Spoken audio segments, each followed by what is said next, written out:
नमस्कार, मैं आपके साथ अपूर्वा चौधरी और आप देख रहे हैं न्यूज मंथन। देखिए, शिक्षा एक बहुत महत्वपूर्ण जरूरत है लोगों की। हर व्यक्ति को शिक्षा प्रदान करना आवश्यक है, हर व्यक्ति को शिक्षित होना भी आवश्यक है। लेकिन क्या आपने कभी सोचा है हमें स्कूल्स में क्या पढ़ाया जाता है, कितना पढ़ाया जाता है और उसका हम पर क्या प्रभाव पड़ता है? वो जानना भी बेहद आवश्यक है, उतना ही जितना अपने बच्चे को स्कूल में भेजना। 7th 8th क्लास में जो भी पढ़ाया जाता है वही मूलता होता है, यानी वही हमारे जीवन का जो बेस है वही से मजबूत होता है। कहते हैं ना कि एक घर जब बनाते हैं तो उसके जो नीचे का सतह होता है वो मजबूत होना बेहद आवश्यक होता है। तो ये जो 7वीं 8वीं क्लास होती है हमारे जीवन की, ये हमको आगे बढ़ना सिखाती है, हमारे जीवन का बेस होता है। तो इन्हीं 7वीं 8वीं क्लास में क्या पढ़ाया जाता है वो मैं आज आपको थोड़ा सा रूबरू करवाऊंगी। देखिए, एसएसटी एक बुक होती है, 6th क्लास तक एक ही बुक होती है, लेकिन जब 6th हम क्लास क्रॉस कर जाते हैं, 6वीं क्लास जब हम आगे बढ़ जाते हैं उसको पूरा करके, तो 7th क्लास में आकर एसएसटी की वो बुक 3 हिस्सों में बट जाती है, हिस्ट्री, ज्योग्राफी और सिविक्स। हिस्ट्री में जो है इतिहासों को पढ़ाया जाता है, तो आज उन्हीं इतिहासों पर थोड़ी सी रोशनी डालते हैं। देखिए, हिस्ट्री की किताबों में लगातार आप सुनते होंगे कि हम पढ़ते हैं शाहजहां कौन था, अकबर कौन था, जहांगीर कौन था, बाबर कौन था, या जहांगीर के पिता का क्या नाम था, जहांगीर कौन था, अकबर के पिता का क्या नाम था, शाहजहां के पिता का क्या नाम था, शाहजहां ने मुमताज के लिए क्या कर दिया, या मुमताज कौन थी। इन सब के बारे में आपको पढ़ाया जाता होगा, या कभी भी अगर आपसे प्रश्न पूछा जाता होगा कि जी अकबर के पिता कौन थे या जहांगीर के पिता कौन थे, तो आप तुरंत फटाक से जवाब दे देते होंगे। लेकिन कभी आपने सोच के देखा है कि जो हिंदुस्तान में ज्यादा संख्या वाले लोग हैं उनके आराध्या के बारे में कितना पढ़ाया जाता है? जब भी उनके आराध्या के बारे में पूछा जाता है, जैसे अगर मैं उदाहरण स्वरूप बात करूं, श्री राम की बात करते हैं। श्री राम आज के समय में एक बहुत बड़े नाम है, क्योंकि उनके ऊपर मंदिर भी बनाया गया उनके जन्म स्थल पर, तो श्री राम का ही उदाहरण लेते हैं। देखिए, जब भी पूछा जाता है कि श्री राम के पिता कौन थे, तो हम फटाक से कह देते हैं कि दशरथ जी। लेकिन मात कहाँ खा जाते हैं कि दशरथ के पिता कौन थे, और हमें ये नहीं पता होता कि हम उस समय अज जवाब दें।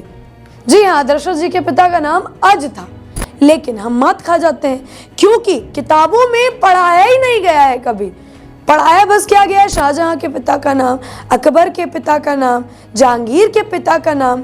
तो हम ब्लैंक हो जाते हैं जब हमसे ये पूछा जाता है कि दशरथ जी के पिता का क्या नाम था, या ब्रह्मा जी जो थे उनके बेटे का क्या नाम था।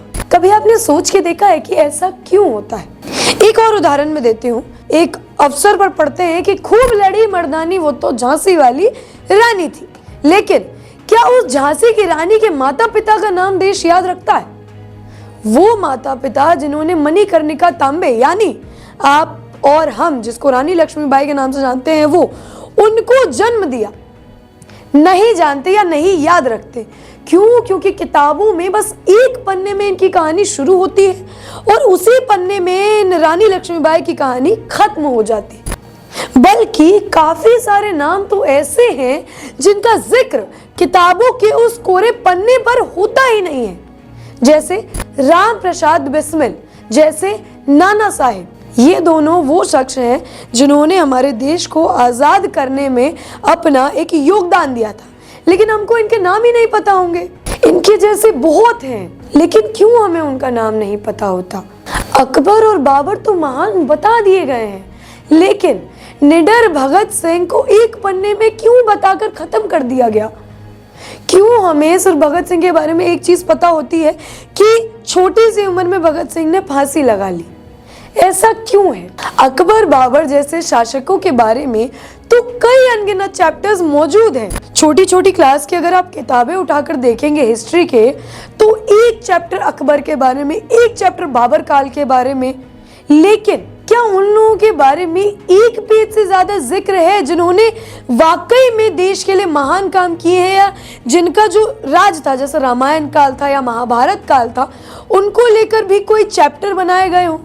शायद सिर्फ यही कारण है कि आज हम टीवी पर देखते हैं कि कुछ प्रचलित स्टार्स या कुछ प्रचलित महिलाएं अपने बच्चे का नाम तैमूर और जहांगीर रखती हैं और फिर उनको महान बता देती हैं, भले ही उन्हें उनका इतिहास पता हो या ना पता हो।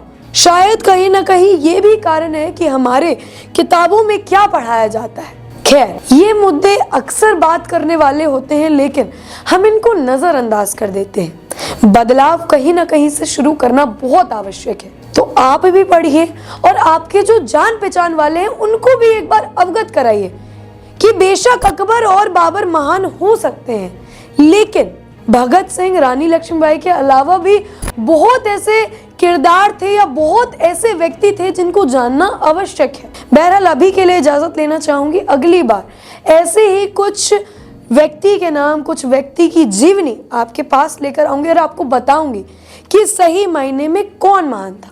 अभी के लिए अलविदा, इतना ही। बहुत बहुत धन्यवाद। जय हिंद, जय भारत।